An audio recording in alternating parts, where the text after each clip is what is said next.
Oh yeah, there's cheat methods. You mean like using action replay? I get a little salty every time I see start action replay because I think, oh, I could use the cheat device. It's like, no, it's just Rockstar's cheeky name of in-game recording.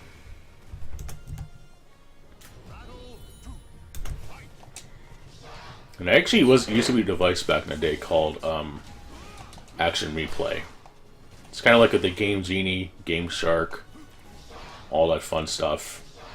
So it's the same thing. It's like a mod menu, I guess, except infinitely worse. Or like using a lag switch or something. I can't believe people actually do that. Like, what is it a game by doing that in GTA of all games? Then again, GTA Online is freaking kill-death ratio. I mean, it's not Call of Duty. I don't even care about that in Call of Duty the few times I've even played the original Modern Warfare 2, since it's actually working now, which is good. But it's a pain I didn't get to level 70, so I still have to play the game and hope I never touch it again. That's another story for another time.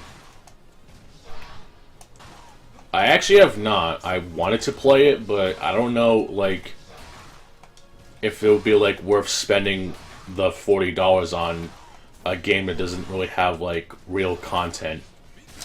I know it's also on early access, which is usually a red flag in most cases. Oh my god, I tried to mash out Super and I got punished for it. Wow. That is some bull. I guess that's like the Arma 3 for driving games, but it also is a stand on its own. I don't think a game should be just fueled by just a modding community. But that's the way I see it. Like, even games like Little Big Planet that strive in having a really awesome level editor, there was still a game in there. I don't think a game should be entirely based on just creating things, and that's it. Even something as bare as Mario Maker at least had some sort of single component to it, I guess. That and Mario Maker 2 let you play with friends is kind of cool, honestly. But, I don't know. I do like this game, by the way, in case you're wondering. It's definitely one of the better fighting games. Even if you're not really into fighting games, it's definitely playing it just for the character creator alone. Which Soul Calibur usually excels at. Ever since Soul Calibur 3, the character creation has always been stellar in these games. I'm fucking dead. The dude literally read my button, but that's bullshit. Complete nonsense. The only thing I really like about this game is one of the buttons is basically like a free it's like a free armor move into that move.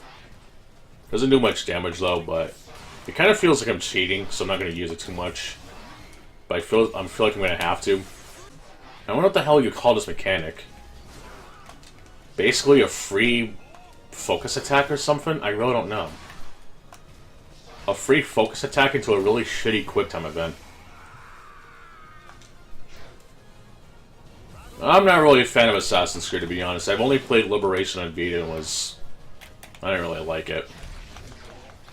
I didn't play the HD version. Apparently they made a 2D sub-series. I might actually check that out, but I'm not really a fan of Assassin's Creed. And I think them trying to rip off The Witcher doesn't really help that, but even when it was actually cool, I just wasn't really into it. I kind of prefer Ghost Recon Wildlands, though. And maybe Future Soldier if you want a linear experience. Both are okay. I kind of prefer Wildlands, though. I don't like the other one that came out, Breakpoint. That one was online only. It was nonsense, garbage, so I skipped it.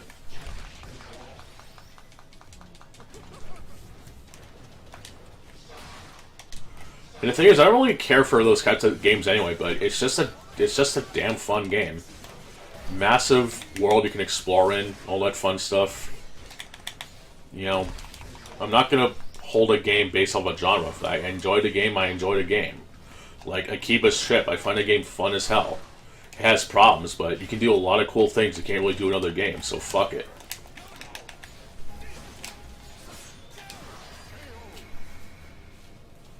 Yeah, Wildlands is great. I love that game. Breakpoint was massively disappointing just for the sole fact they made it online. Or online only, excuse me.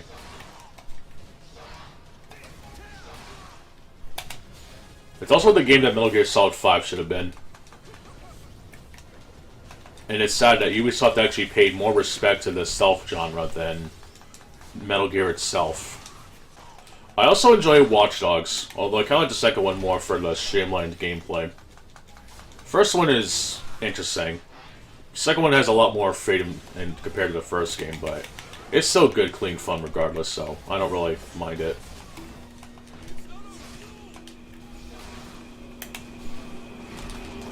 Far Cry is also pretty good. No, I don't like Rainbow Six Siege. I don't like that they basically turned the game into a multiplayer-only experience. I enjoy Rainbow Six Vegas too, though. That game's pretty fun.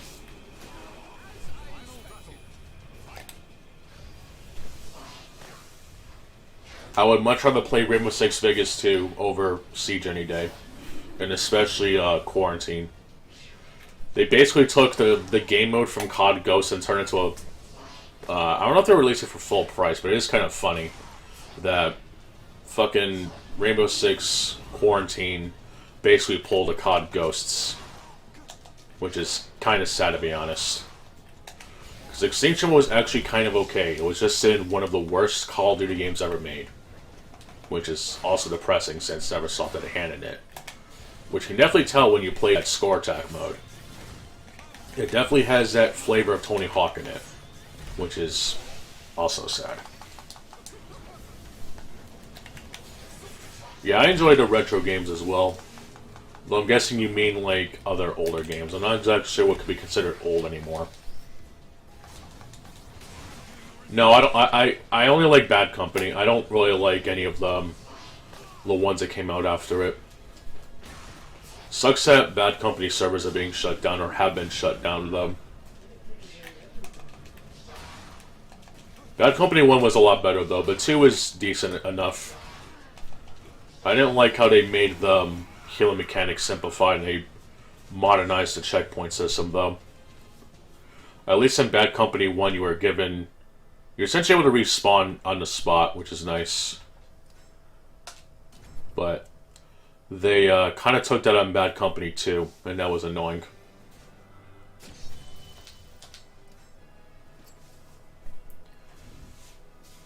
The weapon loadout was also really fucking weird, too. Like, you picked up one weapon, you got, like, a different weapon set. Like, you get an assault rifle, you get a grenade or something. It's really weird.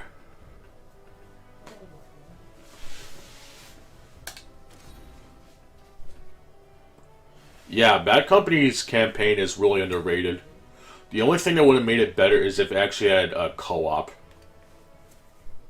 Since you had like 4 squad mates and yet there was no co-op to speak of, which really sucked. It was still a cool game though. Bad Company 1 and 2 definitely proves that EA could do single player for their campaigns. They just took the shitty route and they just tried to make it like Call of Duty and failed because of it. And I think the only one that really drifted any differently was Battlefield Hardline, I think, and I don't think anyone plays that game.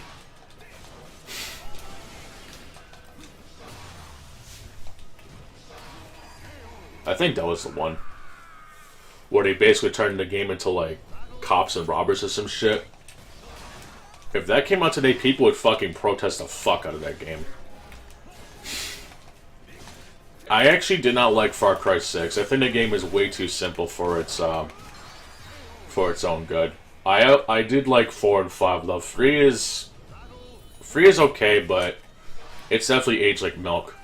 Oh, dude, I love that Driver San Francisco. I was actually playing it recently. That game is so fucking fun. You can't even play it. It really sucks you can't get it digitally, but if you have an Xbox, you can actually play it backwards compatible. It's so fun, dude. That game is like my favorite driving game ever. Next to Blur, but you can't play Blur online. Oh yeah, I also like Mortal Kombat as well, but I'm not really looking forward to the new one, to be honest. I made a video talking about it, but the whole skinny of why I'm not really playing the new one is that the tag mode that they have in the game is really stupid. It's kind of like with the older ports of fighting games where they restrict the 2v2 mode and they restrict the character roster to cameos. It's just stupid. There was a fighting game that Capcom made called Rival Schools where it was still 1v1, but they didn't split the roster in two. And the match was still 1-on-1, but you could switch out the characters after a round, so you still had your full cast of characters, and the fact that NetherRealm's big idea for a fighting game is literally restricting the roster is some bullshit. Yeah, I can't be asked to play it. And I know the story's gonna be hot fucking garbage too. So, whatever. I'll just wait for the fourth Saint to do a critique video on it. The only thing that kind of sucks about it is that it kind of makes Driver 3 canon, because at the end of that game, Tanner died, quote-unquote. But I guess he ended up being in a coma, and then we get the Driver San Francisco. Which, despite the story being completely goofy as shit, at least it makes a lot of sense when you kind of think about it. It's still a great game, though. And I don't think I've seen any other driving game doing what Driver San Francisco did. So, it's definitely unique in that way. Way better than the likes of Forza Horizon, in my opinion. And I played Forza Horizon 5, and I don't see what's so great about it. It does not hold a candle compared to Driver San Francisco. From a gameplay stance, it definitely holds up. It definitely makes it a lot more engaging, but I don't think I've seen any other driving game to let you do what Driver San Francisco does. That mechanic definitely makes the game stand out. And at least they didn't try to make it like GTA, because a lot of the driver games that came out after Driver 2, they tried to make it like GTA, and most of them kind of failed. Driver 3 was the worst of this. I mean, yeah, the game looks visually great, but the gameplay wasn't really that good. I didn't really play too much as Driver Parallel Lines, unfortunately, but Driver 76 was okay, but it definitely tried to be too much like GTA. Driver excels at being Driver, not Grand Theft Auto. And I haven't played too much of Burnout Paradise. I know it's another decent sandbox driving game, but I'll have to get around to that. I like Burnout Revenge better, though, for the arcade-style gameplay. I kind of wish that one was sandbox, to be honest, but oh well. That game is fun. I haven't played the other ones, though, but I like Burnout Revenge. Definitely more of a fan of Blur, though. Now, that one is the true Mario Kart 8, in my opinion. It's also balanced, too, which is a fucking shock. A fucking kart racer that's fairly balanced? What a shock. Like, legit. And I'm probably gonna lose now.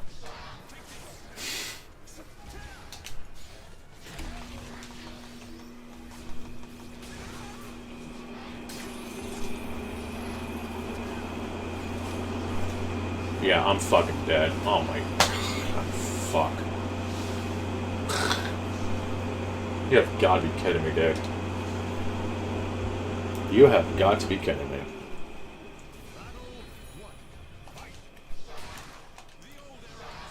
Excuse me. As well, it goes by he, him pronouns game. Don't you disrespect Soul Calibur 6's pronouns. It's fucking terrible. At least it's not impossible, unlike most games that do this. I'll definitely give Namco that. They really went hard on this mode, to be honest. For a modern fighting game, it still is really good. I mean, it's not the best thing. It's still not as good as Soul Calibur 3, but, you know, I think I can put that aside when this game does a lot of good things for modern systems. I just wish it was on the Switch, though. That would have been awesome. Is it the best fighting game? No. Is it the best Soul Calibur game? No. But is it a good game? Yes. It has a lot of bang for your buck. Yeah, the legacy characters being DLC is whatever, but it's you know, if the game is good, the game is good. it's still Soul Calibur. I mean, yeah, the modern mechanics or whatever, but you know, if you just want to play a fighting game that's got fuck, just want a decent fighting game. There's a lot of mechanics, good stuff going for it. This definitely has a lot going on, in my opinion. It's got decent visuals. Music's good. You can change the music around.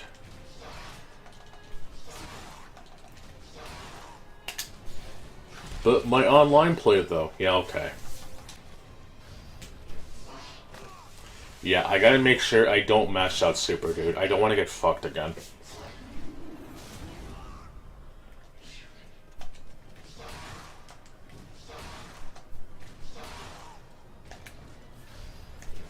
He just blocks it. That's perfect. But I'm gonna probably get fucked somehow.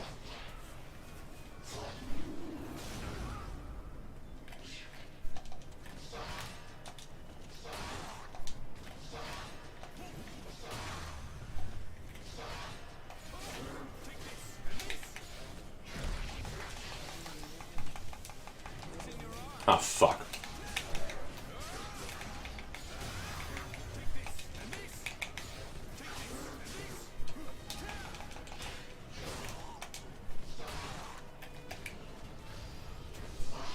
Yeah, he's gonna do some bullshit. I guarantee you, he's gonna do some fucking bullshit. No, I'm sorry. This body's not for sale.